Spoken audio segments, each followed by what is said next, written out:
Picture a grand Manhattan apartment in the early 1930s, sunlight pooling across polished floors and dancing over the radiant figure of a young society matron cradling her newborn daughter. That tiny, delicate infant would grow up to be Caroline Lee Bouvier, later known to the world as Lee Radziwill, and from the first breath, it seemed her destiny was tied to a glittering world of high society, swirling cocktail parties, and an endless quest to emerge from her older sister's formidable shadow. Even her birth date, March 3rd, 1933, carried a certain ring of glamour, as if a moment so precisely aligned demanded a life of extravagance and drama. Yet beneath the shimmering, there glimmered an undercurrent of longing. Lee would spend much of her existence craving recognition in a family that always seemed to place her second to the iconic Jackie Kennedy. By the end, her story, unfolding across continents and marriages, triumphs and tragedies, would ensure she was anything but forgettable. Her parents, John Blackjack Bouvier III and Janet Lee Norton, were figures of some renown even before Lee's birth. Blackjack had carved out a name for himself on Wall Street, profiting from high-risk trades and a flamboyant personality that made him a fixture in New York's social circuit. Janet, meanwhile, was the epitome of socialite polish, a woman with deep roots in the best clubs, the best charities, the best everything. Together they projected an image of near-perfect harmony, an attractive couple, wealthy, capable of throwing the sort of dinner parties that would be rehashed in gossip columns for weeks. The truth, however, was more muddled. Blackjack's flair for risk wasn't confined to his investments. Rumors of his drinking, his womanizing, and the tensions this stirred at home were already swirling.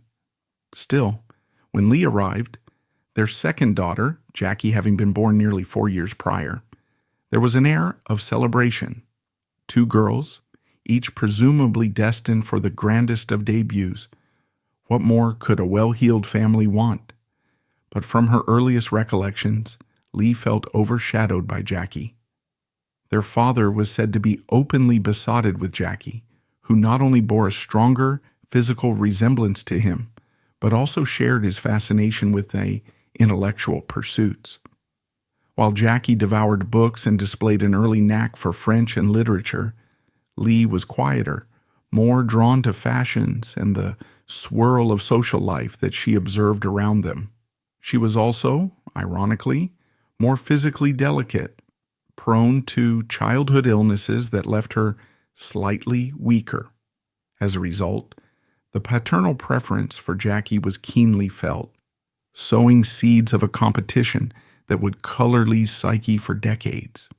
Though the Bouvier family had money, enough to ensure Park Avenue apartments, summers in the Hamptons, and an army of household staff, peace was in short supply. Blackjack's rumored infidelities, the arguments that exploded whenever Janet's patience ran out, the slinging of curses in rooms just off the children's hearing range, all of it formed an uneasy background for the 2 sisters. In 1940, Lee was just 7 years old when her parents decided to divorce. It was a stinging public fiasco. Though in the circles they moved, divorces were hardly novel. The separation further fed Lee's insecurities. If she had once believed that she needed to impress her father to secure his love, now that father vanished into a swirl of scandal and caretaker disputes, she grew more introverted, more attached to her older sister, ironically seeking comfort in the same presence she quietly resented. Jackie, for her part, displayed an uncanny composure, a knack for turning unsteady situations into personal advantage. Already the differences between them shone like stage lights. Jackie seemed poised to devour the world with intellect and charm. Lee was playful, inclined to chase amusements, but lacking in the sheer ambition that drove her sister. The teenage years unfolded with the usual finishing schools, and refined routines expected of Bouvier daughters. Both girls had to excel in writing, in conversation, in the subtle calibrations of posture that signified high breeding. They learned French, danced at formal balls, and accompanied their mother to glittering events. Lee, determined not to fade into the background, discovered an affinity for flamboyant fashion. She took risks. If the standard debutante attire was a modest, understated white ball gown, Lee might choose fuchsia with sparkly trim. If classic pearls were the norm, she'd show up wearing something bolder, all to claim a bit of the limelight she felt Jackie so effortlessly commanded. A fateful moment arrived in August 1947, when Jackie had her official debutante ball. The event was the talk of the season, with the family pulling out all the stops, inviting the luminaries of New York society. Lee saw a chance to make her own statement. She wore a bright pink gown studded with rhinestones, deliberately stepping away from the pastel or white that tradition demanded. The reaction was immediate. Some guests found it enchanting, praising her youthful daring, while others sniffed at the impropriety. For Lee, it was a double-edged victory. She drew attention, but also murmurs that she was trying to upstage Jackie. The seeds of that rivalry were no longer just seeds. They were sprouting in the glossy pages of local gossip columns that contrasted Jackie's classic grace with Lee's rebellious flair. After finishing school, both sisters embarked on a grand tour of Europe, a customary rite for wealthy young women. They visited cathedrals in Italy, museums in France, and diplomatic soirees in London. A comedic mishap allegedly befell Lee during a high society gathering. Her underwear slipped down at a precisely inopportune moment, right in front of a foreign ambassador.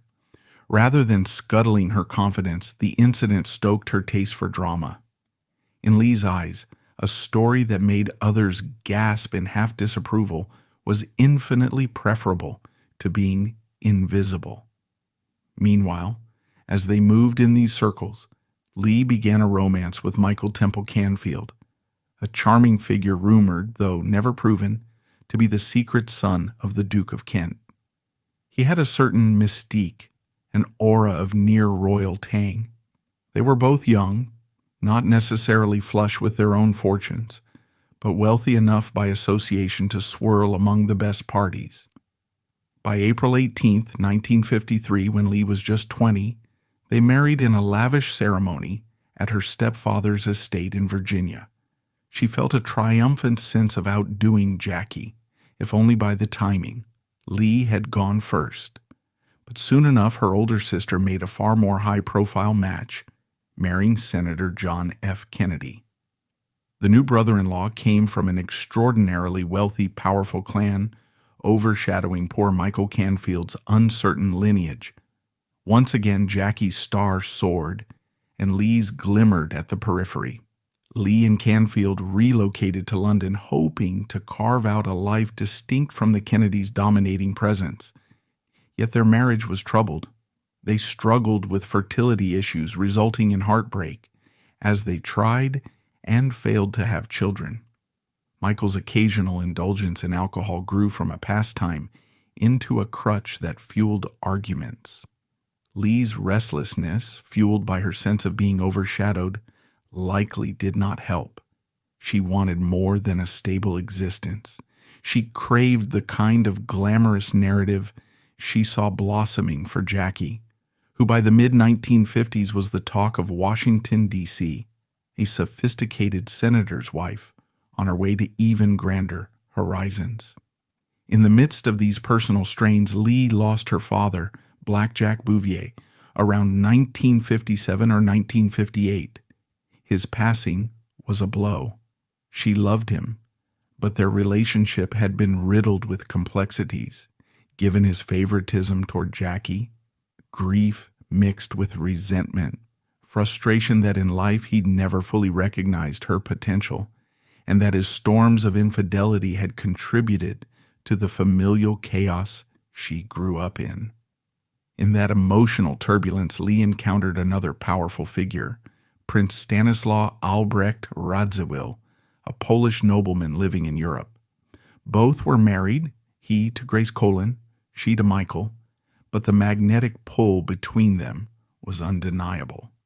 Polite society noticed, tongues wagged, but in the rarefied realm they inhabited, such dalliances weren't exactly foreign. By 1959, Lee had divorced Michael, promptly marrying Prince Stanislaw that same year and acquiring the grand title Princess Lee Radziwill. She claimed a measure of satisfaction. After all, she was now European royalty, a status that outshone the typical aristocracy of Washington. The couple had 2 children, Prince Anthony and Princess Christina, sealing Lee's position as a mother, a princess, and a figure in her own right. Yet if she believed this fresh identity would overshadow Jackie for good, fate had other plans. In 1960, John F. Kennedy won the presidency, and Jackie, as First Lady, soared to unimaginable heights. Suddenly, the Bouvier sister with the White House connection was the center of global fascination. People idolized Jackie's impeccable fashion sense, her composure, her modern twist on being a presidential spouse. In the glare of that spotlight, Lee's new role as a European princess seemed quaint, almost overshadowed. Still, Lee attempted to relish her new life in London. She hosted lavish gatherings, engaging with aristocrats and occasionally forging links to Buckingham Palace. Her personal style, daring dresses, striking hairdos, won the admiration of European society watchers. But no matter how polished or sensational her parties were, Jackie's face and name continued to rule the covers of Life, Time, and every major newspaper around the world. It didn't help that Lee sometimes found herself inadvertently boosting Jackie's image. In 1961, when the President and First Lady made a grand state visit to Paris, Jackie famously charmed the French with her fluent French and mesmerizing outfits. Behind the scenes, Lee had helped pick some of her sister's Givenchy ensembles, never suspecting that the resulting press coverage would only magnify Jackie's legend. Critics soon noted that while Lee possessed a certain delicate beauty, perhaps even more striking in some lights than Jackie, she did not photograph as effectively. Something about her bone structure or expression didn't translate as well on camera, leading publications to fawn over Jackie's photogenic qualities. Lee's frustration mounted, causing her to teeter between worshiping her sister's achievements and seething at the constant comparisons. They saw each other at family gatherings, especially as the patriarch Joe Kennedy's health declined, but the dynamic had a simmering tension. Lee wanted love and acceptance from Jackie, just as she had once craved it from their father, but the rivalry undercut genuine closeness. That undercurrent of tension was forced into the shadows when tragedy struck in November 1963. President John F. Kennedy was assassinated in Dallas, a horror that stunned the world and laid Jackie bare in unimaginable grief. Lee rushed to her sister's side, but the emotional atmosphere was so charged that it produced bizarre moments.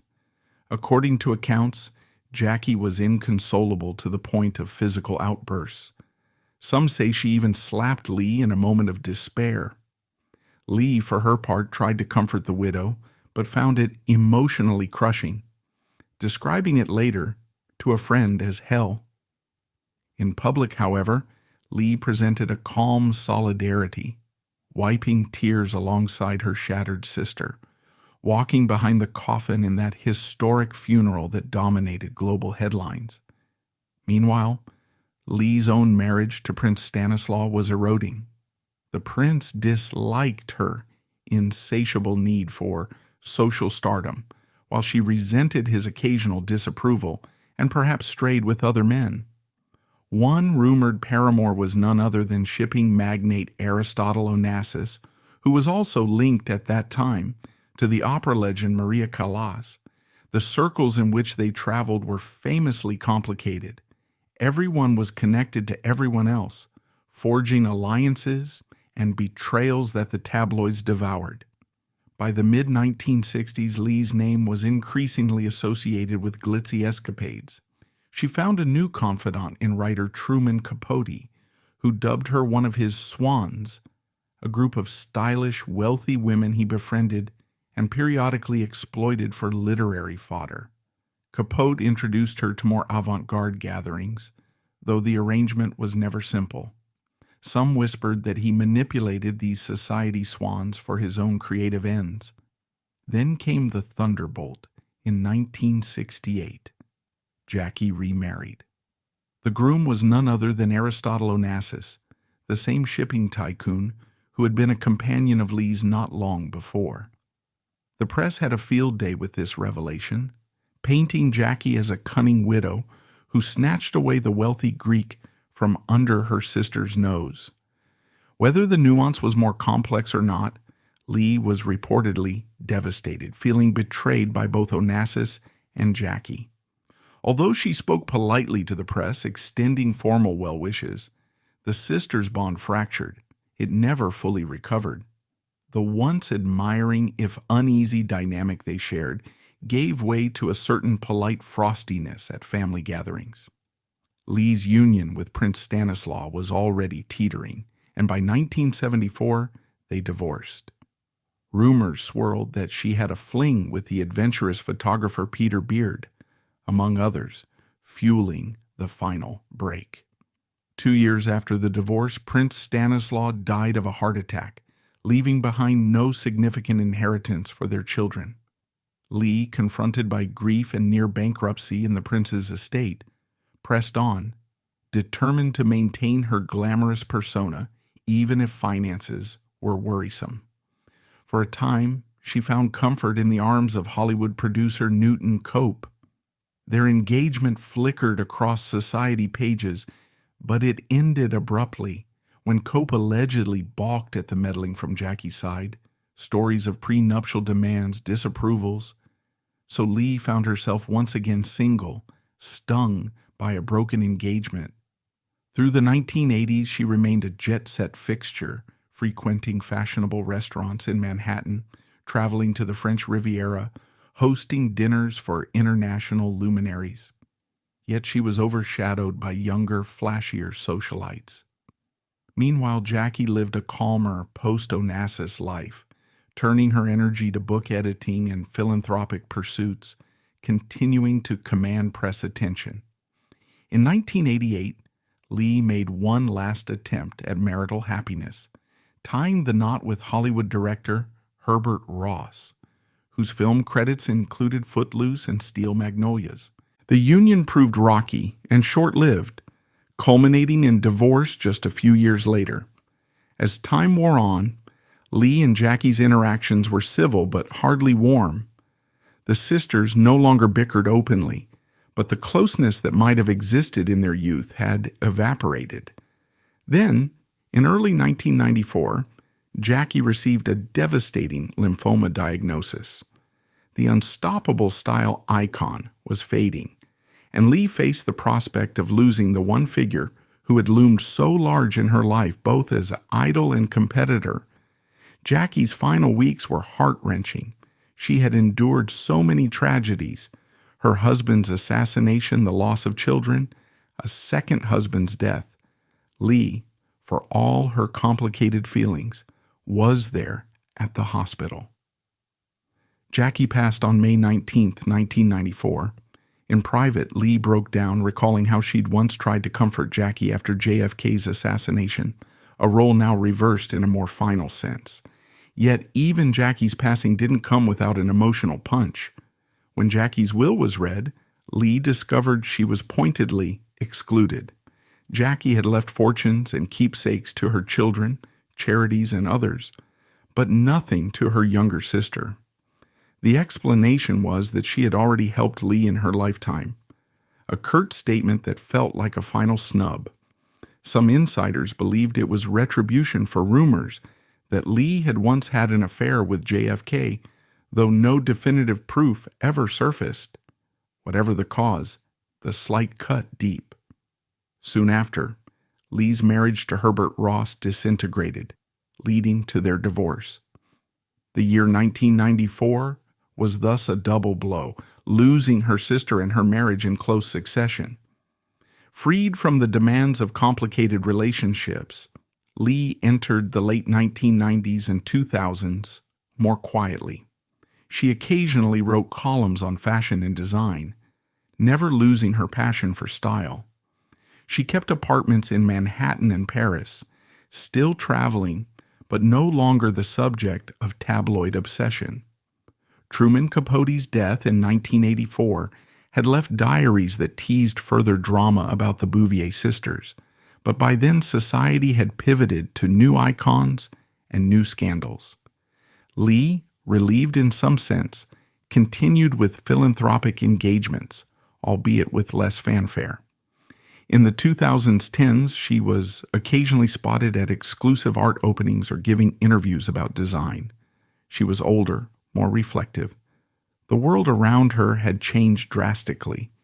Instagram influencers replaced the old social columns. The disco era's flamboyance was ancient history, and many of her closest confidants, from Andy Warhol to Capote, had long since passed. Still, Lee exuded an aura of refined taste. Her trademark hair carefully styled, her outfits meticulously chosen. She might be seen in Cannes at a film festival event, or quietly browsing art galleries in Manhattan. By early 2019, however, her health took a downturn. Her children, Anthony and Tina, visited frequently at her Upper East Side apartment, a place that was once the stage for intimate, star-studded soirees. The staff who had known her for years discreetly shielded her from prying eyes. Then on February 15, 2019, Lee passed away at age 85, slipping out of a world that had both revered and distressed her. The news broke days later, giving the press time to reflect on her complicated legacy. She died quietly, without the swirl of headlines that had attended so many of her life's milestones. The official cause was described as natural, age-related declines, though no specific statement was offered. Tributes came in from the fashion and society world. Tory Burch hailed her as the essence of sophistication. Other admirers praised her for a lifetime of impeccable style. People recognized that she might never have attained the iconic status of Jackie, but they lauded her for forging her own path, however messy or overshadowed it might have been. The estate she left behind was said to be modest, encompassing personal art, furnishings, and cherished keepsakes rather than a colossal fortune. She had them distributed to her children and a few charities close to her heart. In private, there was a memorial service, followed by the interment of her remains in a European plot affiliated with the Radziwill lineage. Fittingly, it linked her forever to that brief period in which she had worn a princess's crown, a piece of regal identity that she had once hoped would define her.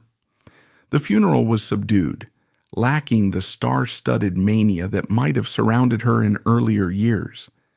Many of those who had once been part of her circle, Jackie, her ex-husbands, Capote, Warhol, had long ago departed. A few close friends, some high society figures from old times, and family members gathered, acknowledging both her flamboyant past and her quieter final chapter. The eulogies recalled a life brimming with color, ambition, heartbreak, and irrepressible flair. They spoke of a woman who desperately wanted the world's applause, yet found herself time and again overshadowed by a sibling whose grace and tragedy was a force of nature. They also praised Lee's adaptability, her willingness to remain resilient despite heartbreak that included multiple divorces, lost love affairs, and an unending sense that she was racing behind Jackie's silhouette. The end, the narrative of Lee Radziwill remains at its core a saga about identity and competition. She was the other Bouvier sister, destined to be compared with Jackie from the cradle to the grave. Yet if one looks closer, it's evident that Lee was more than a supporting character in someone else's story. She was a woman who roved across continents, married a prince, befriended creative geniuses, dared to dress outrageously in order to be seen, and provided the world with an example of how to navigate social peaks and valleys with unwavering style. The heartbreaks, her father's favoritism, the overshadowed position behind a sister who rose to become First Lady, the betrayal of seeing that sister marry Aristotle Onassis, the divorces, the fleeting romances would have embittered many. Instead, Lee soldiered on, even if her stoicism sometimes masked deeper wounds. Beyond the glitter, she had intangible qualities that endeared her to those who knew her best. Lee's sense of humor, her readiness to dance at parties, her generosity in hosting far-flung friends at her Montauk retreat. These details rarely made it into the official record, but were quietly remembered by those who benefited from her warmth. Her relationship with her children, Prince Anthony and Princess Christina, had its own complexities, shaped by their father's passing and the swirl of post-divorce finances. Yet she remained proud of them. She'd done her best to pass on to them not just a famous surname, but also some fraction of the Bouvier verve. The story of Lee Radziwill stands as a testament to the complications of siblinghood under a spotlight, to the demands of high society in an age when the media devoured every scandal, and to the resilience of a spirit that refused to settle for the background. Born into wealth, but never quite able to buy the love or recognition she craved, she turned style into a shield and social maneuvering into an art. She took husbands, parted with them, courted controversy and heartbreak, and ultimately faced old age with a reflective grace. In that final hush of her Manhattan apartment in February 2019, she slipped away, leaving the stage that had been both her grand opportunity and her eternal battle. And in the hush that followed, we recall her as the American princess, luminous, contradictory, forever standing just off to the side of a sister whose legend dwarfed her own, but who in her own dazzling, fragile way wrote a story that could never be mistaken for anyone else's.